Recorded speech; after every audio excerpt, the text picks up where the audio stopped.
सकती हैं? क्या सिर्फ सबूतों की कमी थी या फिर जांच में ही कुछ गड़बड़ थी? देखिए, कई कारण हो सकते हैं।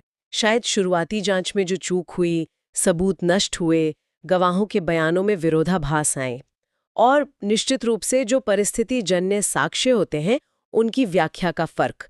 क्योंकि जब आपके पास सीधा सबूत नहीं होता तो परिस्थिति जन्य साक्ष्य ही अहम हो जाते हैं। हाँ, ये परिस्थिति जन्य साक्ष्य या सर्कमस्टेंशियल एविडेंस, ये शब्द इस केस में बार बार आता है।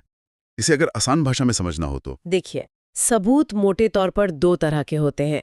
एक प्रत्यक्ष यानी डायरेक्ट, और दूसरा परिस्थिति जन्य यानी सर्कमस्टेंशियल। प्रत्यक्ष सबूत वो है जो सीधे अपराध की ओर इशारा करे, जैसे किसी ने आरोपी को गोली चलाते हुए देखा हो। परिस्थिति जन्य साक्ष्य जो है वो सीधे अपराध को दिखाते नहीं, बल्कि घटना से जुड़े जो हालात होते हैं, जो कड़ियां होती हैं या जो व्यवहार होता है, उनसे निष्कर्ष निकालने में मदद करते हैं। जैसे अपराध वाली जगह पर आरोपी की उंगलियों के निशान मिलना या घटना के समय उसका वहीं मौजूद होना।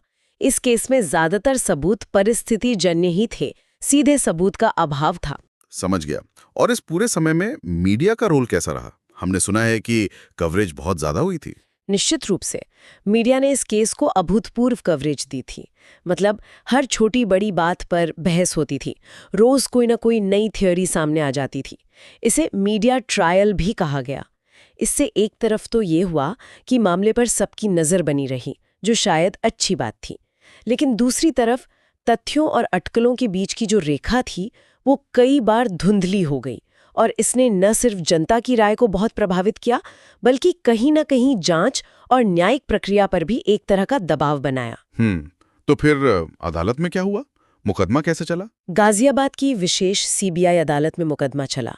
सीबीआई, जो अभियोजन पक्ष थी, उन्होंने तलवार दंपत्ति के खिलाफ परिस्थितिजन्य साक्ष्यों की एक पूरी चेन, एक पूरी श्रृंखला पेश करने की कोशिश की। इसमें लास्ट सीन थ्योरी भी शामिल थी। लास्ट सीन थ्योरी, ये क्या है? ये जांच और कानून का एक सिद्धांत है।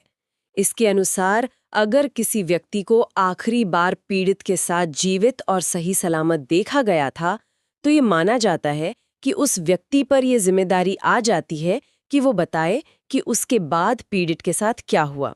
तो सीबीआई ने यही तर्क दिया कि आरुषि को आखिरी बार रात में अपने माता पिता के साथ ही घर पर सही सलामत देखा गया था। इसके अलावा अपराध स्थल से कथित छेड़छाड़, घटना के बाद का उनका व्यवहार, ऐसी कई और परिस्थितिजन्य कड़ियां रखी गईं। और बचाव पक्ष ने क्या कहा?